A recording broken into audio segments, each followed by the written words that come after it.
رسول اللہ بیان ہو کس زبان سے مرتبہ صدیق اکبر کا کہ بیان ہو کس زبان سے مرتبہ صدیق اکبر کا بیان ہو کس زبان سے بیان ہو کس زبان سے مرتبہ صدیق اکبر کا کہ بیان ہو کس زبان سے مرتبہ صدیق اکبر کا بیان ہو کس زبان سے مرتبہ صدیق اکبر کا ہے یار غار محبوب ہے یار غار محبوب خدا صدیق اکبر کا ہے یار غار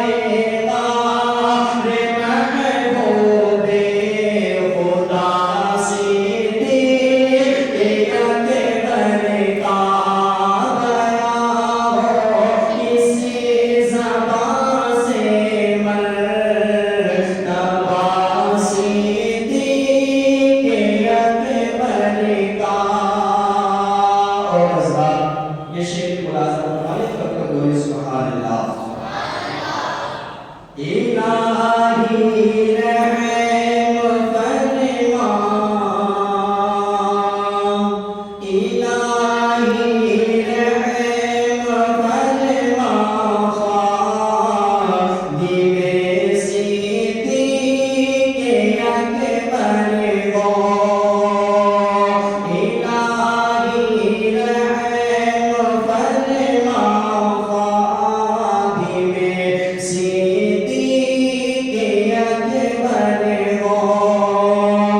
فرما الہی رحم فرما الہی رحم فرما خادم صدیق اکبر کو الہی رحم فرما خادم صدیق اکبر کو الہی رحم فرما خادم صدیق اکبر کو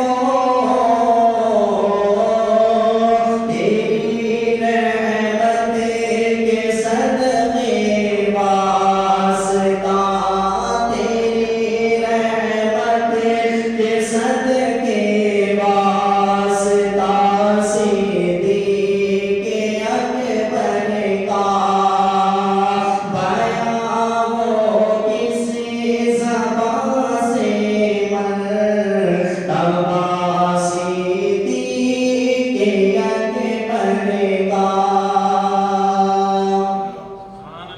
کہ گدا صدیق اکبر کا گدا صدیق اکبر کا گدا صدیق اکبر کا خدا سے فضل پاتا ہے کہ گدا صدیق اکبر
الحمد لله رب العالمين والعاقبة للمتقين والصلاة والسلام على سيدنا وسيد الأنبياء والمرسلين أما بعد فأعوذ بالله من الشيطان الرجيم بسم الله الرحمن الرحيم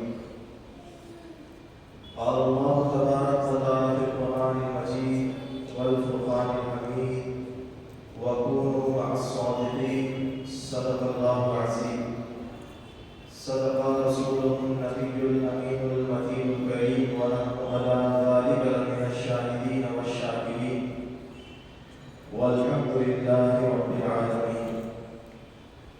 برادران ملت اسلامیہ و حاضرین بزم سنی اجتماع السلام علیکم ورحمۃ اللہ وبرکاتہ. پڑھیں بآواز بلند الصلاۃ والسلام علیک یا رسول اللہ، الصلاۃ والسلام علیک یا حبیب اللہ، الصلاۃ والسلام علیک یا نبی اللہ صلی اللہ تعالی علیہ وسلم. رب کعبہ کی بارگاہ میں دعا ہے، میں نے قرآن مقدس کی جس آیت مبارکہ کے چھوٹے سے حصے کی تلاوت کا شرف حاصل کیا، اس سے متعلق مجھے کہنے اور آپ تمام حضرات کو اس پر عمل کی توفیق عطا فرمائیں. میرے پیارے آقا علیہ الصلوۃ والتسلیم کے پیارے ایمان، اللہ رب العزت کا کروڑوں شکر و احسان عظیم ہے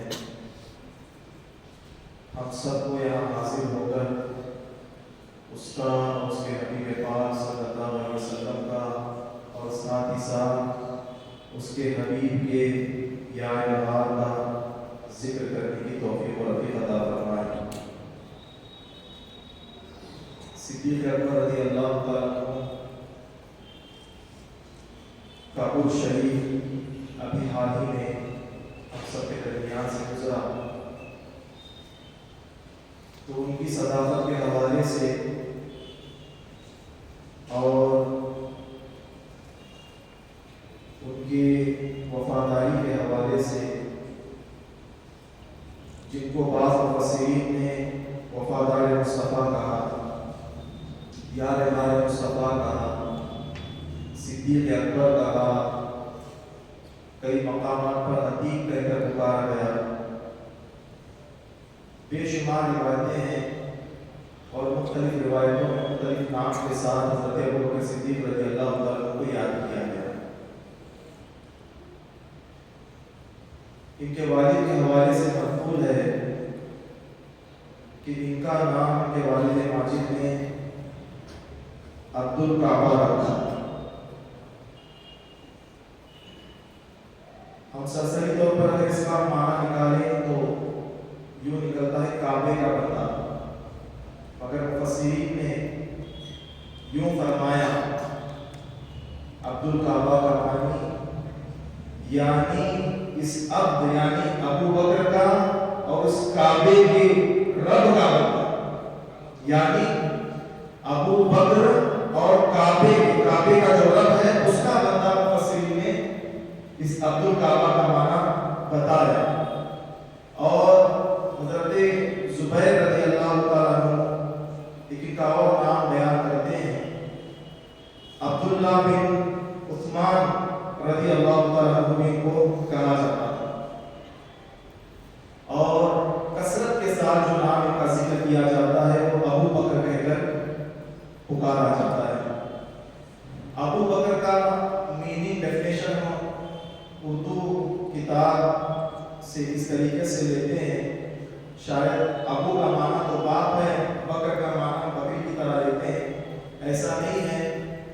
عربی لغت میں آیا ہے ابو بکر کا معنی جوان اونٹ کے، یعنی جوان تندرست اونٹ کا نام ابو بکر ہوا کرتا تھا اس دور میں.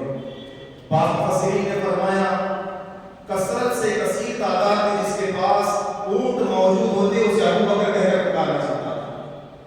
یا بعض مفسرین نے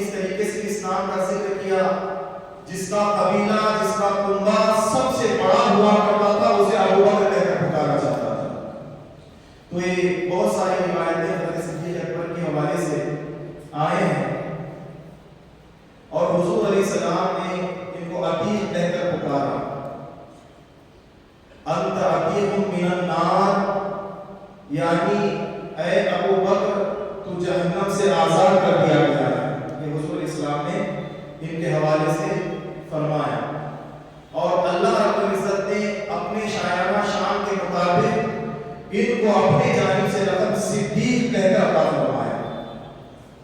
بعض روایتوں میں آتا ہے حضرت مولا کائنات رضی اللہ تعالیٰ عنہ کے چاہنے والے اس حدیث کو نقل کرتے ہیں، روایت کرتے ہیں، حضرت علی المرتضیٰ رضی اللہ تعالیٰ عنہ پر ایک وجہ کی کیفیت تاری ہوئی مسجد میں، تو اسی حالت میں فرمایا گیا مسجد کے منبر پر چڑھ کر کھڑے ہوئے حضرت مولا کائنات، اس کے بعد کہا ابو بکر صدیق ہے، صدیق ہے، صدیق ہے۔ روایت کرنے والے فرماتے ہیں کہ حضرت علی نے اتنے کثرت کے ساتھ ابو بکر کو صدیق کہہ کر پکارا کہ ہم گن نہ سکے کہ کتنی بار انہوں نے صدیق کہہ کر پکارا، اور آگے مزید مولا کائنات نے فرمایا یہ جو صدیق لقب ہم ابو بکر کو پکار رہے ہیں یہ ہمارے جانب سے نہیں ہے، اللہ نے آسمان سے صدیق کا نزول فرمایا، اس کا نزول فرمایا، یعنی اللہ رب العزت نے آسمانی دنیا سے اس لفظ صدیق کو ابو بکر کے لیے نازل فرمایا۔ یہ حضرت علی مرتضیٰ رضی اللہ عنہ نے فرمایا، اور آپ نسبت دیکھیں اتنا بڑا مقام، اتنی بلندی آخر حضرت صدیق اکبر کو عطا کہاں سے ہوئی؟ نسبت کی وجہ سے۔ مثال کے طور پر میں آپ کو سمجھاؤں، حضور علیہ السلام جس نعل مبارک کو پہن کر جس زمین پر گھومتے تھے اللہ نے اس زمین کی مٹی کی قسم یاد فرمائی، لا اقسم بہذا البلد وانت حل بہذا البلد، یعنی اے محبوب اس زمین کی قسم جس سے تمہارے قدم لگے، تمہارے قدموں کو جو مٹی لگ رہی ہے یا لگ چکی ہے اس کی بھی قسم اللہ رب العزت نے یاد فرمائی۔ اور اسی طریقے سے آپ نے ہر عورت تعظیم کے قابل ہے اور تعظیم کرنی بھی چاہیے،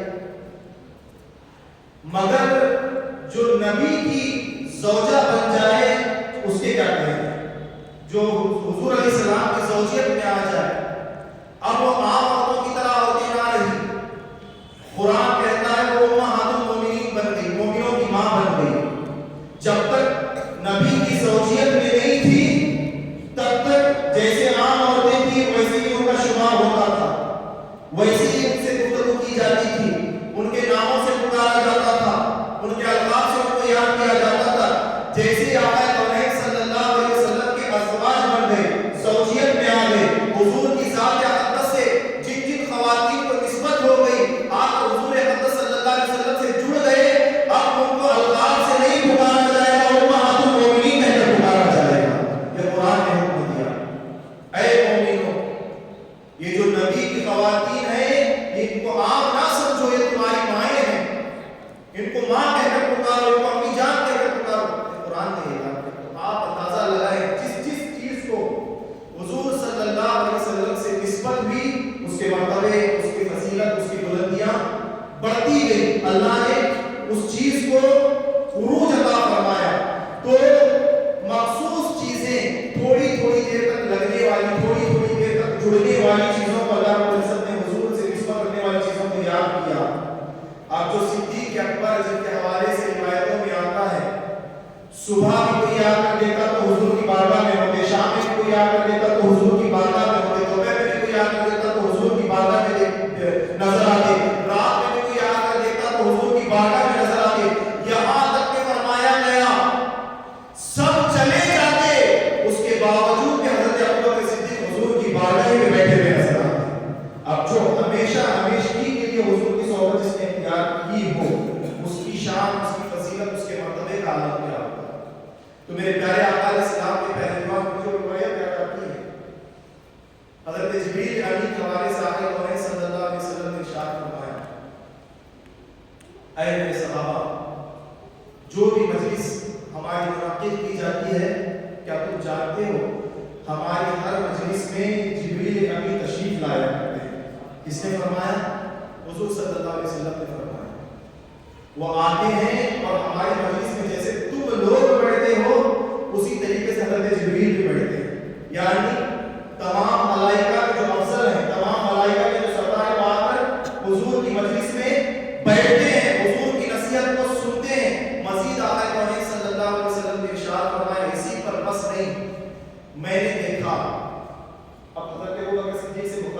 اے ابو بکر تیری شان کے کیا کہنے، میں روز دیکھتا ہوں عمر آتا ہے حضرت جبریل بیٹھے ہوئے نظر آتے ہیں، عثمان آتا ہے حضرت جبریل بیٹھے ہوئے نظر آتے ہیں، یہاں تک کہ میرا داماد علی آتا ہے حضرت جبریل ایسے ہی بیٹھ کر نصیحت سنتے ہوئے نظر آتے ہیں، دیگر صحابہ کی جماعت آتی ہے حضرت جبریل جیسے مجلس میں بیٹھ کر نصیحت سنتے ہیں اسی انداز میں بیٹھ کر نصیحت سنتے ہوئے نظر آتے ہیں۔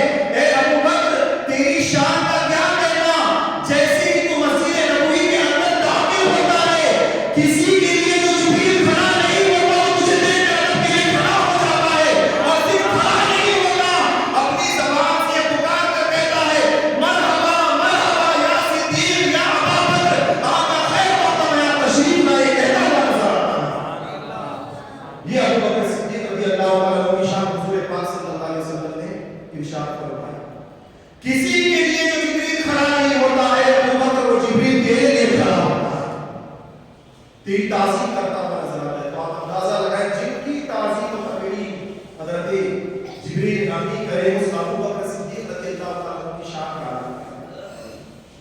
یہاں تک کہ فرمایا گیا آقا کون صلی اللہ علیہ وسلم حضرت صدیق اکبر کے ساتھ تھے، فرمانے لگے کہ اے ابو بکر میں تیرے فرشتوں سے مخاطب ہوا جن کو کرام کاتبین کہا جاتا ہے، حساب و کتاب لکھنے والے فرشتے، یہ ہر بندے کے کافر ہو مومن ہو مشرک ہو یہودی ہو نصرانی ہو جو بھی بشر ہے ہر بشر کے کاندھے پر دو فرشتے موجود ہیں، اس کی نیکیاں بھی لکھتے ہیں اس کی بدی بھی لکھتے ہیں اس کے گناہ بھی لکھتے ہیں، وہ جہاں جہاں جاتا ہے اس کے ساتھ وہ ہمیشہ موجود رہتے ہیں جب تک کہ اسے قبر میں اتارا نہیں جاتا، جب تک کہ اس کے جسم سے وہ پرواز نہیں کرتی تب تک وہ فرشتے کیا ہے اللہ کے حکم سے اسی بندے اسی بندی کے ساتھ موجود رہتے ہیں۔ اللہ نے ان کی ڈیوٹی ہی اس بات کی لگائی ہے کہ بندہ ہر وہ عمل چاہے اچھا ہو برا ہو جو کرے گا ان کا کام کیا ہے، ان کا کام اس کو درج کرنا ہے، اس کو نوٹ کرنا ہے، اس کو لکھنا ہے۔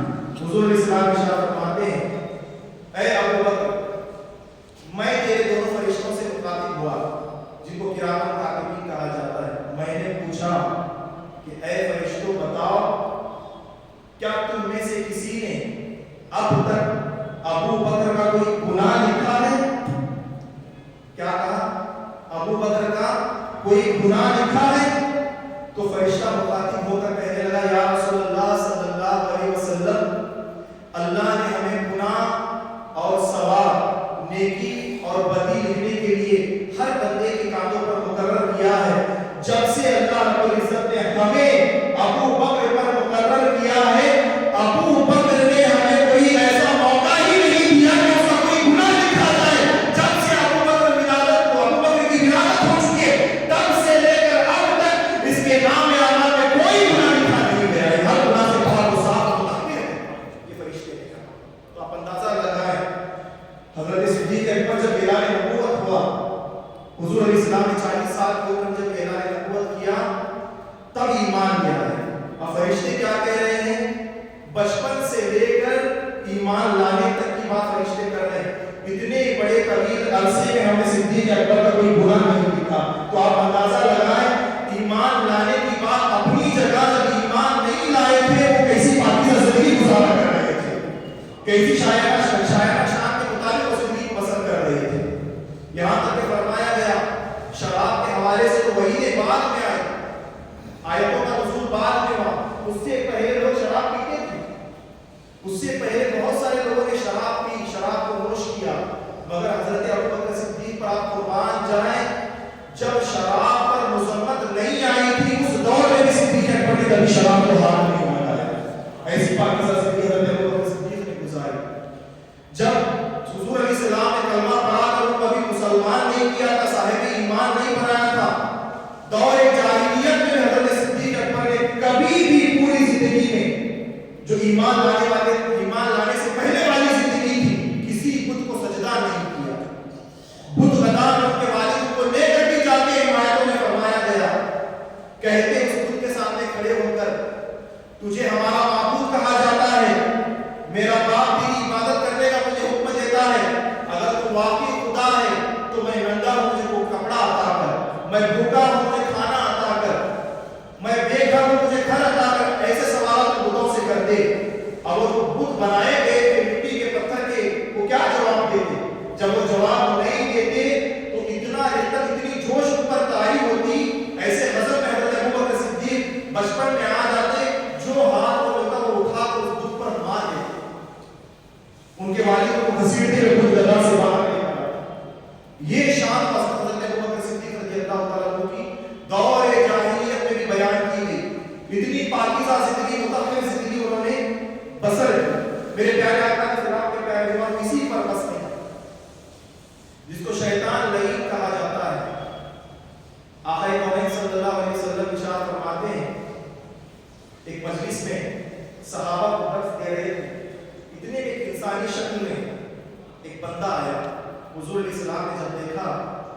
کہا کہ اے لعین، اے ابلیس، اے شیطان. سارے صحابہ مخاطب ہوئے، دیکھنے لگے اس بندے کو جس کو لعین شیطان کہہ کر حضور پکار رہے تھے. اور روایت میں آتا ہے جس انداز سے حضور مخاطب ہو رہے تھے وہ حقیقت میں شیطان تھا جو انسانی شکل میں آیا تھا. جب آیا تو حضور سے مخاطب ہو کر کہا کہ اے شیطان، اے مردود، جب سے اللہ نے تجھے دنیا میں بھیجا ہے تیرا کام یہ ہے کہ تو لوگوں کے دلوں میں وسوسے ڈالتا ہے. تیری شیطان کو ہر جگہ تم پھیلا کر رکھا ہوا ہے، لوگوں کو گمراہ کرنے میں لگا ہوا ہے، لوگوں کو بدکاریاں کرنے میں آمادہ کرنے میں لگا ہوا ہے، لوگوں کو عیاشی کی طرف لے جانے میں لگا ہوا ہے، اللہ کی عبادت سے روکنے میں لگا ہوا ہے. بے شمار فسادات میں تو کام کرتا ہے. اچھے سے اچھے انسانوں کو تو فسادی بنا کر رکھ دیتا ہے، اچھے سے اچھے عمل والے کو تو بے عمل بنا کر رکھ دیتا ہے. بتا تو صحیح، میں تجھ سے ایک سوال کرنا چاہتا ہوں. کہا کہ اے اللہ کے نبی پوچھئے، کیا پوچھنا چاہتے ہیں؟ اب آنے والا جو ابلیس تھا کہنے لگا کہ اللہ کے نبی بتائیں کیا پوچھنا چاہتے ہیں. حضور علیہ السلام نے ارشاد فرمایا تیرا ابو بکر کے حوالے سے کیا خیال ہے؟ حضور نے اتنا کہا ہر ایک کو تو بہکاتا ہے، ہر ایک کو راہ راست سے گرانے کی کوشش کرتا ہے، ہٹانے کی کوشش کرتا ہے، نمازی کو بے نمازی بناتا ہے، متقی کو گنہگار بناتا ہے. جو عمل والا ہے ایسے کام اسے کرواتا ہے کہ اس کے عمل سارے کے سارے ضائع کر دیے جاتے ہیں. بتا تو صحیح جو میرا صدیق ہے جس کو ابو بکر کہا جاتا ہے اس کے حوالے سے تیرا کیا کہنا ہے؟ اب ابلیس مخاطب حضور علیہ السلام سے صحابہ کی جماعت موجود مخاطب ہو کر کہنے لگا اے اللہ کے نبی اس ابو بکر کے کیا کہنے، اس ابو بکر کے کیا کہنے جب آپ پر ایمان نہیں لایا تھا، جب آپ پر ایمان نہیں لایا تھا تب ہمارے ہاتھ نہ آ سکا. اور کوئی ایمان لے آئے اب ہمارے ہاتھ کیسے آ سکتا ہے؟ جب ایمان والا نہیں تھا تب ہمارے ہاتھ پہ نہ چڑھ سکا. ہم جو کروانے کی کوشش کرتے تھے، برائی کی طرف لے جانے کی کوشش کرتے تھے، ہمارے باتیں نہیں سنتا تھا، نہیں مانتا تھا. اب تو یہ آپ کے ہاتھ پر ہاتھ لے کر ایمان والا بن چکا ہے. اس کا ایمان اتنا مضبوط ہے کہ دور جاہلیت میں ہم لوگ اس کو نہ بہکا سکے تو حالت ایمان میں سے کیسے بہکا سکتے ہیں؟ یہ ابلیس کا. تو آپ اندازہ لگائیں شیطان بھی حضرت صدیق اکبر سے ڈرا کرتا تھا، پناہ مانگا کرتا تھا. یہ شان حضرت ابو بکر صدیق رضی اللہ تعالیٰ عنہ کو بار بار میں روایت سنی ہے. اما عائشہ صدیقہ رضی اللہ تعالیٰ عنہ سے انہا سے مروی ہے چاندنی رات تھی، ستارے پورے آسمان میں جگمگا رہے تھے. فرمایا کہ حضور صلی اللہ علیہ وسلم اما عائشہ صدیقہ رضی اللہ تعالیٰ عنہ کے زانوؤں پر اپنا مبارک سر رکھ کر آرام کر رہے تھے. حضرت اما عائشہ صدیقہ کبھی حضور علیہ السلام کے نورانی چہرے کو دیکھتی، کبھی آسمان کے ستاروں کو دیکھتی. اس کے بعد دل میں خیال رہتا تھا پوچھوں تو صحیح کہ آسمان میں اتنے سارے ستارے جو ہمیشہ جگمگاتے ہیں، چمکتے ہیں، نہ گنتی میں آ سکتے ہیں، نہ کاؤنٹنگ میں آ سکتے ہیں، گننا کوئی چاہے تو گن نہیں سکتا. یہاں سے گننا شروع کرے تو وہاں آ جاتے ہیں، وہاں سے گننا شروع کرے یہاں آ جاتے ہیں. پورے آسمان میں ہر طرف تارے ہی تارے نظر آتے ہیں. پوچھوں تو صحیح کہ اس آسمان میں جتنے ستارے ہیں کیا حضور علیہ السلام کے کسی صحابی کی کتنی نیکیاں ہیں؟ راوی فرماتے ہیں، اس کے تفسیر نگار فرماتے ہیں اما عائشہ صدیقہ کے دل میں خیال کیا تھا، سوچ کیا تھی؟ حضور علیہ السلام جواب کیا دیں گے؟ میرے ابا کے حوالے سے دیں گے کہ اے عائشہ پورے آسمان کے ستاروں کے مالک تیرے باپ صدیق اکبر کی نیکیاں ہیں. یہ سوچ کر انہوں نے سوال کیا. جب سوال کیا تو حضور علیہ السلام نے مسکرایا، مسکرا کر جواب دیا ہاں عائشہ، ایک بندہ ایسا ہے اس زمین پر کہ آسمان میں جتنے ستارے ہیں اتنی نیکیاں اس بندے کی ہیں. اب ان سے رہا نہ گیا، فوراً پوچھ لیا یا رسول اللہ صلی اللہ علیہ وسلم بتائیں وہ کون سا ایسا بندہ ہے جس کی نیکیاں آسمان کے ستاروں کے مانند ہیں. حضور علیہ السلام نے ارشاد فرمایا آسمان کے ستاروں کے مانند اگر کسی کی نیکیاں ہیں وہ حضرت عمر بن خطاب رضی اللہ عنہ کی نیکیاں ہیں. اب جیسے حضرت عمر فاروق کا نام سنا، چہرہ جو کھلکھلا رہا تھا، اپنے ابا کا تصور کر رہا تھا، پوچھا گیا. حضور علیہ السلام ان کے زانوں پر لیٹ کر ان کے چہرے کو دیکھ رہے تھے. جب ناراض ہوتی چہرہ سرخ ہو جاتا تو حضور علیہ السلام کو حمیرہ کہہ کر پکارتے. اور جتنی ازواج حضور پاک صلی اللہ علیہ وسلم کی ہیں ان سب ازواج پاک علیہ وسلم کے حضرت صدیقہ حضرت عائشہ صدیقہ رضی اللہ عنہا ہے. تو فرمایا کہ چہرہ پوچھا گیا. حضور صلی اللہ علیہ وسلم نے پوچھا کہ اے عائشہ جواب تو دے دیا, تمہارے چہرے کا رنگ تبدیل ہو گیا, کیا تم کوئی اور جواب کی ہم سے طالب تھی, مطالبہ تمہارا کسی اور جواب کا تھا؟ تو جھٹ سے کہہ پڑی یا رسول اللہ صلی اللہ علیہ وسلم, میرے دل میں یہ خواہش تھی جیسی میں سوال کروں گی آپ جواب میرے والد کے حق میں عطا کریں گے کہ اے عائشہ اتنی ساری ستاروں کی مانی نیکیاں تیرے باپ کے یہ کہیں گے, مگر آپ نے حضرت عمر کا نام لے لیا تو میرے ابا کی نیکیاں کہاں ہیں, میرے ابا کی نیکیاں کتنی ہیں؟ تو اب آقا کریم صلی اللہ علیہ وسلم مخاطب ہو کر کہا اے عائشہ سننا چاہتی ہو تمہارے بابا کی نیکیوں کی شان فضیلت عالم کیا ہے؟ کہا کہ یا رسول اللہ میں سننا چاہتی ہوں کہ میرے ابا کی نیکیاں کتنی ہیں؟ تو آقا کریم صلی اللہ علیہ وسلم نے ارشاد فرمایا عمر کی ساری نیکیاں, عمر کی پوری زندگی کی کل نیکیاں ابو بکر کی ایک نیکی کے برابر ہے. ابو بکر کی ایک نیکی کے برابر ہے, کل نیکیوں کے برابر نہیں.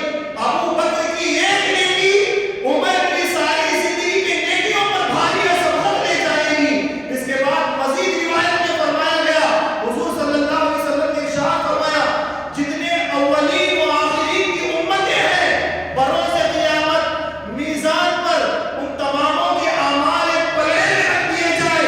ابو بکر کی ایک نیکی کو ایک ترازو میں رکھ دیا جائے تو میزان جو ہے جو ترازو ہے ساری امتیوں کی نیکی ایک طرف ہوگی, ابو بکر کی ایک نیکی ایک طرف ہوگی, تو دیکھنے والے دیکھیں گے ان تمام امتیوں کی نیکی سے بھاری ابو بکر صدیق کی ایک نیکی نظر آئے گی. ایک نیکی ابو بکر صدیق رضی اللہ عنہ کی بھاری نظر آئے گی, زیادہ نظر آئے گی.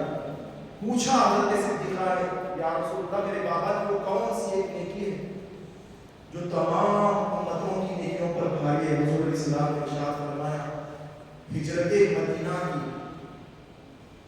جب کفار مکہ نے گھر پر حملہ کیا, اللہ کا حکم آیا کہ ابھی آپ ہجرت کریں, تو ہجرت کی رات جو ابو بکر میرے ساتھ آیا, ہجرت کی رات جو ابو بکر نے میرے ساتھ سفر کیا, جو معاملات ابو بکر کے ساتھ اور میرے ساتھ پیش آئے, وہ زندگی کے ابو بکر کی ایک نیکی تمام امتوں کی اولین و آخرین تمام امتوں کی نیکیوں پر بھاری ہے. آپ اندازہ لگائیں کہ شان کے مالک حضرت ابو بکر صدیق رضی اللہ تعالیٰ. آپ جانتے ہیں یہ واقعات اس میں گہرائی ہے, ان واقعات کی گہرائی میں جانے کی ضرورت نہیں, اختصار کے ساتھ میں آپ کو بتاتا ہوں. فرمایا گیا جب کفار مکہ نے حملہ کیا حضور علیہ السلام نے اللہ کے حکم سے باہر آئے, حضرت جبریل نے عرض کیا یا رسول اللہ صلی اللہ علیہ وسلم آپ کا رب کہتا ہے زمین پر سے آپ مٹی کو اٹھائیں, کنکریوں کو اٹھائیں, جو کفار سامنے کھڑے ہیں ان پر کنکریوں کو دے مارے. جیسے ہی مارا سارے کافروں کی آنکھیں اندھی ہو گئی, کچھ لمحوں کے لیے اوجھل ہو گئی, بند ہو گئی. جیسے ہی بند حضور علیہ السلام وہاں سے تشریف لے گئے. ہجرت کی رات کی اس سے پہلے ایک بات روایت میں آتی ہے, کتاب میں آتی ہے, فرمایا گیا حضور علیہ السلام حضرت ابو بکر صدیق سے دفعہ مخاطب ہے, مخاطب ہو کر اے ابو بکر ہماری زندگی میں ایک رات ایسی آنے والی ہے جس میں صرف تم ہوگے اور میں ہوگا اور ہمارا رب ہوگا, ہم تینوں کے علاوہ اس سفر میں کوئی نہیں ہوگا. وہ رات کب آئے گی اللہ جانتا ہے, اللہ جانتا ہے, مگر اے ابو بکر جب اس رات کا وقت آئے گا میں تمہیں اطلاع کروں گا, تمہیں تیار رہنا. اتنی بات حضور نے کہی. اب وہ رات آ گئی, کفار مکہ پر حضور پاک صلی اللہ علیہ وسلم نے کنکریاں پھینکی, سب کفاروں کی آنکھیں بند ہو گئی. اس کے بعد حضور علیہ السلام وہاں سے تشریف لے گئے. جب تشریف لے گئے راستے میں دیکھا حضرت صدیق اکبر سواریوں کے ساتھ, ساز و سامان کے ساتھ, کھانے پینے کی چیزوں کے ساتھ حضور صلی اللہ علیہ وسلم کا انتظار کر رہے ہیں. حضور صلی اللہ علیہ وسلم نے کیا فرمایا, ایک رات آنے والی ہے جس میں ابو بکر تجھے اور مجھے ہجرت کرنا ہے, اور حضرت ابو بکر صدیق وہاں انتظار کر رہے تھے.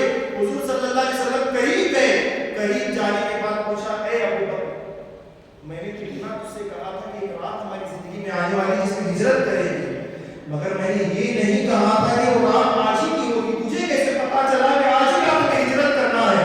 حضرت ابو بکر صدیق عرض کرنے لگے یا رسول اللہ صلی اللہ علیہ وسلم جس رات آپ نے مجھ سے کہا تھا کہ ابو بکر ایک رات آنے والی ہے جس میں تجھے اور مجھے اس رات میں اللہ کی رضا کے لیے ہجرت کرنا ہے, مکہ کو چھوڑنا ہے, وہ رات ہے یا رسول اللہ, آج کی رات ہے. میں ہر رات آتا ہوں سواریوں کو لے